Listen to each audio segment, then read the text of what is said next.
It was a sunny afternoon in Chicago, but the sharp cold of winter still lingered in the air.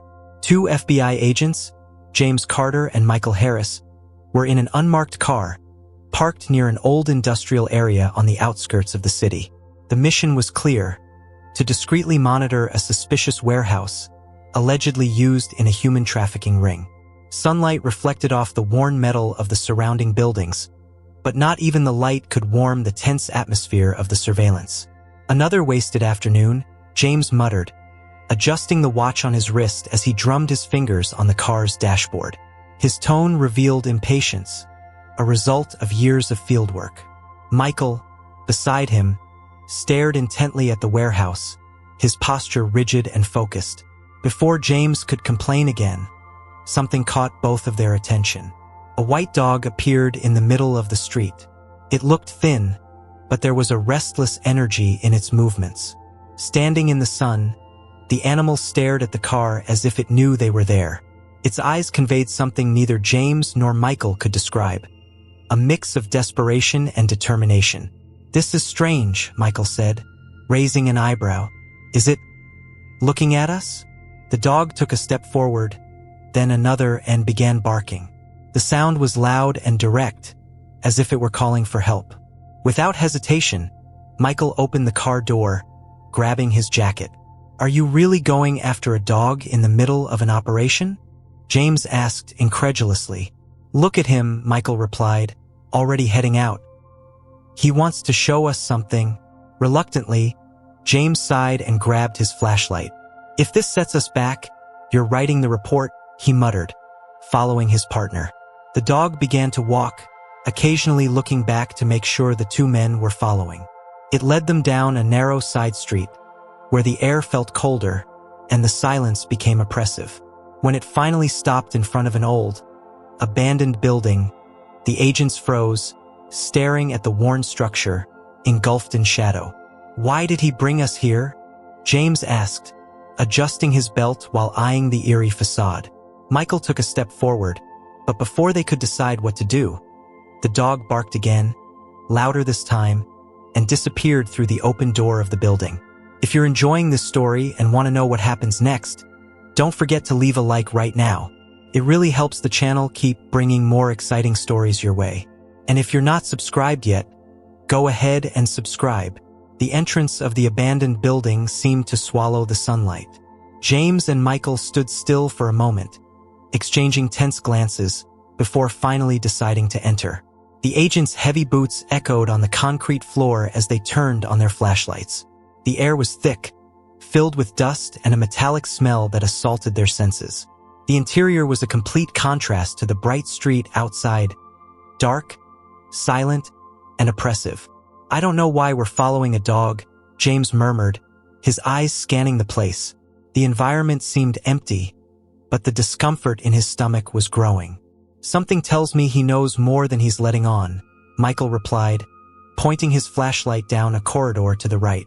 The white dog was there, standing still, staring at them. As the agents began to approach, the dog barked again, but this time the sound felt like a warning. The agents followed the animal down a long, narrow hallway. There were stains on the floor, dark marks that both quickly recognized as dried blood. Michael crouched to examine them more closely. "This is recent," he said in a low voice. James immediately pulled out his gun, feeling a chill run down his spine. Before they could move forward, a faint and almost imperceptible sound caught their attention. It sounded like a moan, muffled and distant, coming from a door at the end of the hallway. The dog sat in front of the door, staring at the two agents as if to say, "This is the place." Michael swallowed hard, tightening his grip on the flashlight, while James gestured for him to stay alert. "There's someone here," James said quietly, his gaze fixed on the door. The sound returned, this time clearer, and it was undeniably human. With their weapons raised, the agents approached the door at the end of the hallway. Michael slowly extended his hand, carefully turning the doorknob. The metallic creak filled the silence, sending chills down their spines. When the door finally opened, the smell of dampness and something more sour hit their nostrils. The beams of their flashlights revealed a cold, dark room with mold-stained walls and a concrete floor. In the center of the space, a man was tied to a wooden chair, his face swollen and bloodied. The man raised his head with difficulty when he noticed the light from the flashlights. His lips trembled, but no clear sound came out. The low moan that had led them there echoed again, now closer and even weaker. Michael knelt beside him, checking his pulse while James kept his gun trained on the shadowy corners of the basement. "He's alive," Michael said, with evident relief, though his expression remained grim. "But he's in terrible condition. He's probably been here for days." The white dog, which had lain down beside the chair, alternated its gaze between the injured man and the agents, as if waiting for them to act quickly. James slowly approached, carefully assessing the scene. The man, around 30 years old, was wearing torn clothes, and his arms were marked with cuts and bruises. "Who did this to you?" he asked, keeping his voice firm but low. The man tried to speak but could only shake his head, as if the pain was unbearable. Suddenly, a distinct sound came from upstairs. Footsteps, quick, but hesitant, as if someone was trying to leave unnoticed. James froze for a moment, exchanging a meaningful look with Michael. "We have company," he said in an almost inaudible tone. Michael quickly stood up, drawing his gun. "Stay with him," James said, moving toward the stairs. Michael nodded, his eyes fixed on the door. The oppressive silence returned, but both knew someone was still in the building. The dog, now standing again, began to growl softly, as if confirming the imminent danger. James climbed the stairs silently, each step creaking under his heavy boots. His weapon was steady in his hands, his eyes scanning every dimly lit corner. The sound of footsteps above had stopped, but his instincts told him the building wasn't empty. Michael, downstairs, stayed with the injured man and the dog, his face tense as he covered the door, ready to act at any moment. "Whoever's here knows we've been alerted," James whispered into the communicator, his voice low but filled with tension. Michael replied briefly, "Be careful, we don't know how many there are." Reaching the upper floor, James entered a large room filled with stacked wooden crates and remnants of old furniture. The weak sunlight filtered through dust-covered windows, casting a ghostly atmosphere. He slid through the shadows, keeping his ears sharp. Then he heard a faint noise, the sound of something being knocked over, coming from the farthest corner. James pointed his flashlight and saw a figure moving quickly between the crates. "Stop! FBI!" he shouted, his voice echoing through the room. In response, the figure started running, knocking over crates in its path to make it harder for him to chase. James sprinted after, dodging obstacles and trying to keep his aim steady. Meanwhile, in the basement, Michael began to hear the echoes of the chase above. The man tied to the chair groaned again, looking more agitated. Michael tried to calm him down. "You're safe now," he said, even as his own mind raced with worry about his partner. But then, something unexpected happened. The white dog, which had been standing next to the chair, suddenly got up and ran toward the stairs. "Hey, where are you going?" Michael exclaimed, but the dog had already disappeared, quickly climbing the steps. The agent looked at the injured man, hesitating for a moment, but finally decided. He couldn't leave James alone. Drawing his gun again, he headed up the stairs, ready for whatever came next. Upstairs, James had cornered the figure in a corner. It was a skinny, nervous man, dressed in simple clothes with his hands raised. "I just work here," he shouted desperately. "I don't know anything." Before James could interrogate him, the white dog appeared, growling fiercely, as if it didn't trust the man. The tension was rising. Michael arrived right behind, gun aimed at the suspect. "He says he doesn't know anything?" he asked, skepticism evident. But before they could ask more, another sound echoed through the building, this time, the noise of an engine. A vehicle had started outside, and it was quickly pulling away. "There's someone else," Michael said, running to the window. Looking out, he saw a black van speeding down the street. Michael lunged toward the window as the black van quickly disappeared down the narrow street. "They're getting away," he shouted, a mix of frustration and urgency in his voice. James kept his gun aimed at the skinny man, who was now kneeling on the ground with his hands raised, trembling. "Michael, go after them. I'll stay with him," James said quickly, never taking his eyes off the suspect. Michael didn't hesitate. He ran down the stairs and burst out of the building, with the white dog following right behind him as if it were part of the team. The cold wind sliced across his face as he reached the parked FBI car. The van was already almost a block away, but he managed to start the engine and take off in pursuit. As he accelerated, his eyes never left the van. The vehicle made sharp turns, trying to shake him off, but Michael was an experienced driver. One hand on the wheel and the other on the radio, he reported the situation. "Suspects fleeing in a black van. Heading north. We need backup." His voice was steady, but his heart was racing. Back at the building, James began interrogating the skinny man. "Who's in the van? How many are there?" he asked, his voice harsh. The man shook his head frantically. "I don't know. They just told me to watch the building. I don't even know what's in the basement." But James didn't believe him. The evidence at the scene was too clear to be a coincidence. He needed to push harder, but he had to be quick. He didn't know how long Michael could keep up the chase. Meanwhile, on the street, Michael was still right behind the van. The vehicle started moving more aggressively, almost hitting other parked cars. It was clear the occupants were desperate to escape. The white dog, sitting in the passenger seat next to Michael, seemed restless, growling softly with every turn they made. The chase ended in a dead-end street. The van slammed on the brakes, and Michael did the same, getting out of the car with his gun raised. "Get out of the vehicle. FBI," he shouted authoritatively. For a moment, everything went silent.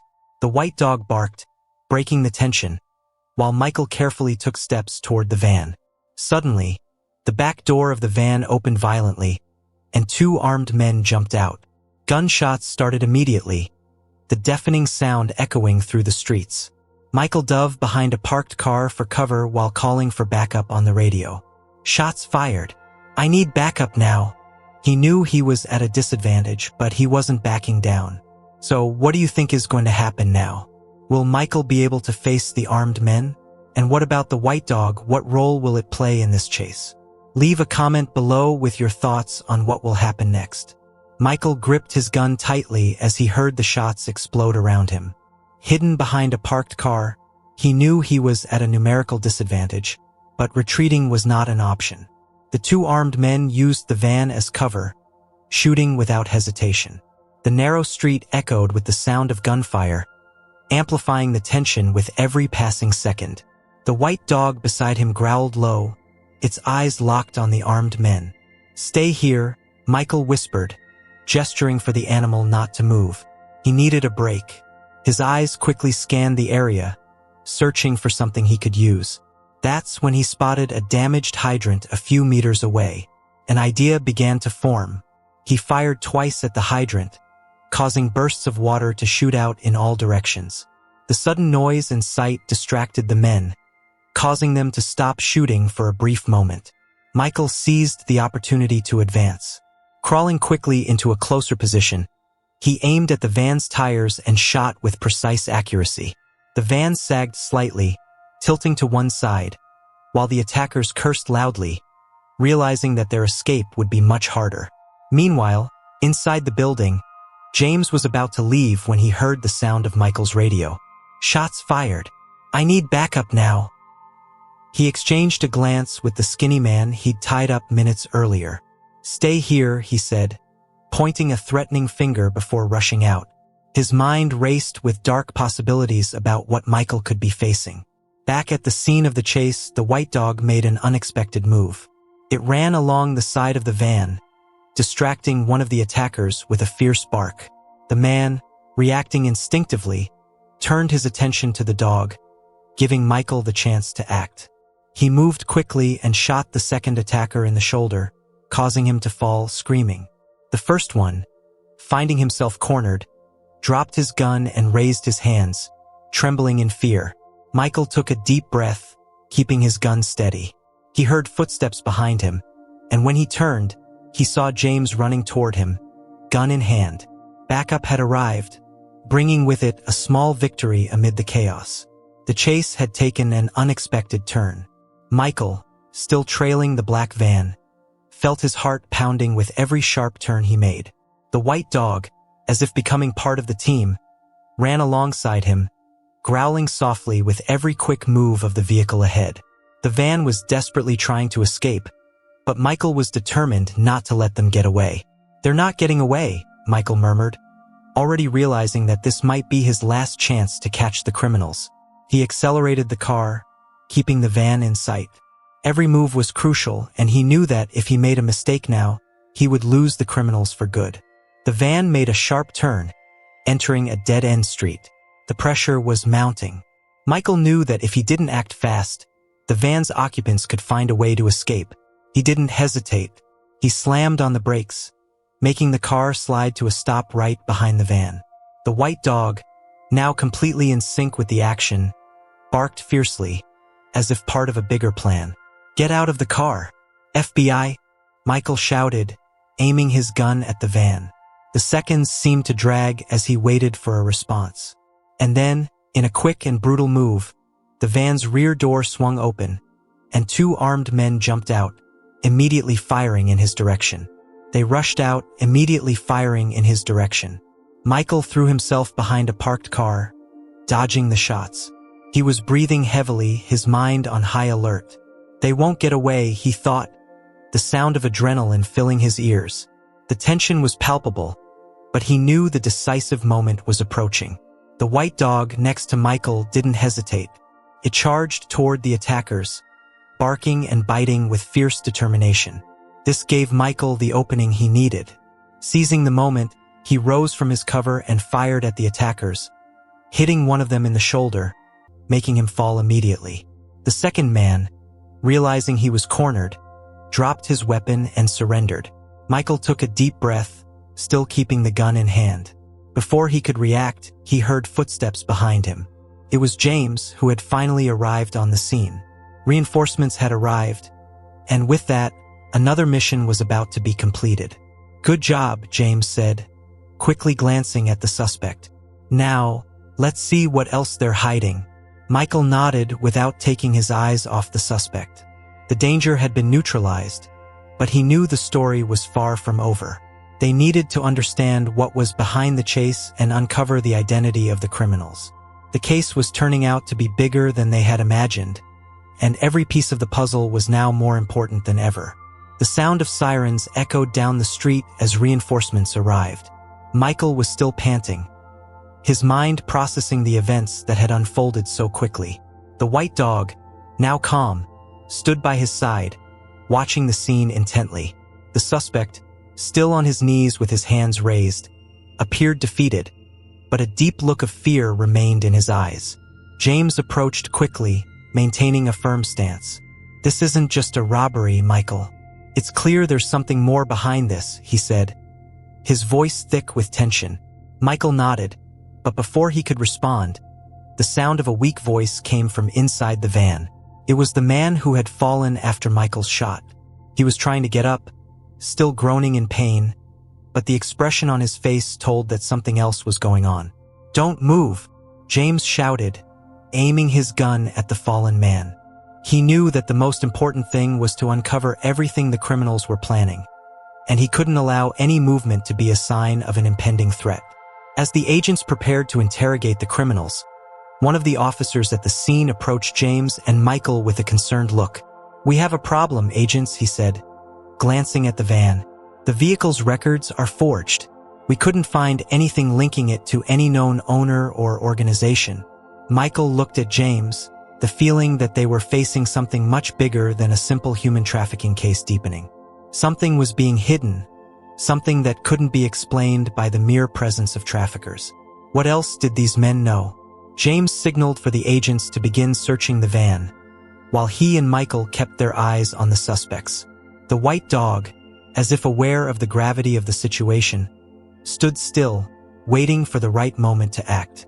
It seemed to understand that the key to unraveling the mystery was within reach. Amid the search, one of the officers found something. A small hidden compartment at the back of the van. With the proper tools, he managed to open the compartment, revealing a series of documents and photos. Some of the photos were old, showing a woman who appeared distressed, surrounded by several unknown men. However, what caught James's attention the most was the fact that she was wearing a work uniform, suggesting she might be involved in some sort of secret operation. "That doesn't make sense," Michael said, staring at the photos with an expression of disbelief. "This woman, she doesn't look like a victim. She looks like part of something bigger." James looked at the white dog. "Maybe he knows more than we're imagining," he said, with a new perspective on the dog's true mission. The dog had led the agents to this point, and now it seemed like he was the key to uncovering a much more complex network. What seemed like a simple human trafficking rescue operation was now turning into an even bigger puzzle. James felt a sense of urgency. They were dealing with something dark, a web of lies that stretched farther than anyone could have imagined. And the only way to reveal the truth was to follow the clues, wherever they might lead. Michael looked at James, determined. "We'll solve this. We won't stop until we uncover what's behind this story." The white dog, as if understanding Michael's resolve, barked once, as if agreeing with the decision. The van had been completely searched, but the clues were scarce. The only clear thing was that the documents found were not part of a simple trafficking scheme. They indicated connections to something much deeper and more dangerous. James and Michael, aware that they were dealing with something bigger than they had imagined, knew they had to act fast. The feeling that they were being watched never left them for a second. The white dog, which had once seemed like a simple ally, now appeared as a vital link to solving the mystery. It was agitated, sniffing around the van's hidden compartment, as if sensing something the agents couldn't perceive. "He knows something," Michael said, looking at James with a knowing glance. "Let's follow him." The animal's presence, silent and steady, seemed to be a guide, a compass in the shadows of a plot that was growing more complex by the minute. The two agents followed the dog through the empty streets, James' mind buzzing with unanswered questions. Who was the woman in the photos? Why were the traffickers so well organized? And most importantly, who was behind it all? The dog led them to a narrow alley, where the biting wind seemed to whisper dark secrets. James and Michael, knowing they could trust no one and nothing, were ready for whatever lay ahead. The smell of metal and mildew hung in the air, as if the very environment was trying to tell a story of pain and violence. While they were walking, Michael's keen eyes spotted something strange. A partially open door in an abandoned building. The dog moved ahead, growling softly, as if it knew exactly what was coming. "Here again," James said, adjusting the gun in his hand. "We have to go in." Cautiously, they approached the door and entered, their flashlights illuminating the dark corners of a place that seemed to be some kind of underground hub. The smell of desperation and fear was palpable. The white dog, now silent, moved through the room with confidence. James and Michael followed with steady steps, feeling the tension rise with each one. Suddenly, a low sound of metal dragging caught their attention. It was a hidden staircase behind a pillar, leading underground. The pressure in James's chest intensified. They were close to something they still couldn't fully understand. "What's down there?" Michael asked, already aware that the answer could be darker than they imagined. The white dog was the first to descend, without hesitation, as if it were already at home in this place. The agents, now aware they were on hostile ground, followed quickly, keeping their eyes on the animal. The air grew heavier as they descended, and the silence was almost complete, except for their footsteps. And the silence was almost absolute, except for their footsteps. At the bottom of the stairs, they reached an underground room, dimly lit by weak and dirty lights. In the center, a large table was covered with papers and electronic devices. A woman stood there with her back to the agents, working on a computer. She seemed completely unaware of their presence. But what caught James' attention was the fact that she was the same woman from the photos found in the van. The woman who, apparently, was involved in something much deeper than just a human trafficking ring. Before they could approach, the woman slowly turned around, facing them with an enigmatic expression. "I knew you would make it this far," she said in a calm, yet threatening voice. "But what are you going to do now?" The challenge hung in the air. James and Michael, with the white dog by their side, knew they had stepped into a dangerous web, and the real battle was about to begin. After the intense chase and final confrontation with the traffickers, James and Michael were exhausted but satisfied with a job well done. The operation had not only ended with the black van's escape, but also resulted in the capture of high-level criminals. The white dog, which had initially been seen as just a guide, proved to be essential in unraveling the plot. Without him, the operation might not have unfolded the way it did. With his sharp instincts, the dog led the agents to the warehouse and warned them about the imminent danger. He seemed to know more than any human could imagine. While the agents were seizing evidence and making arrests, the silent presence of the animal became even more significant. He wasn't just a bystander. He was a key player in the operation. When the van was finally intercepted, what seemed like just a chase after a van of fugitives turned out to be more complex than they had thought. During the search, the agents discovered that the human trafficking network was deeper than they had imagined. It wasn't just a street operation, but a system interconnected with other crimes. Drugs, weapons, and even corruption among local figures of power were involved. But the real shock came when James and Michael began reviewing the evidence they had found. During the interrogations, one of the prisoners revealed information linking the human trafficking network to a high-ranking figure in the city. The revelation that influential people were behind the operation added a new layer of complexity to the investigation, putting the agents in an even more delicate position. Meanwhile, the white dog was taken to a temporary shelter. Although it seemed like just a street animal, its connection to the crime plot became more evident with each passing moment. James and Michael were shocked to realize that the dog, which had gotten so close to the investigation, was somehow aware of the danger surrounding them from the very beginning. The FBI and the police began intensifying their investigations, gathering information to dismantle the trafficking network. They discovered that the warehouse wasn't the only operation point, but just one of several facilities scattered across the city. The findings indicated that the crime was deeply rooted, requiring broader and more meticulous collaboration to truly reach the masterminds behind the organization. With the help of the dog and the collected evidence, James and Michael were able to take more drastic measures. Authorities began identifying others involved in the scheme, including those who had been corrupted by money and power. However, the investigation turned out to be more difficult than expected, as some key figures were still at large, protected by their powerful connections. James and Michael felt a temporary sense of relief when the victims were rescued and the operation headquarters was closed. However, they knew the fight was far from over. With each new development, it became clear that the crime wasn't something that could be solved quickly. The corruption, trafficking, and accomplices in high positions required a more refined and ongoing strategy. In the end, the operation brought justice to many of the victims and allowed some parts of the human trafficking network to be dismantled. But with the discovery of more individuals involved and the revelation of influential figures, it became evident that the story wasn't over. James and Michael, now more vigilant, knew that the end of the mission wasn't a conclusion, but a new beginning for an even harder fight. And with that, the white dog, now recognized as a hero, left its mark on history, serving as a constant reminder that even the quietest can change the course of events.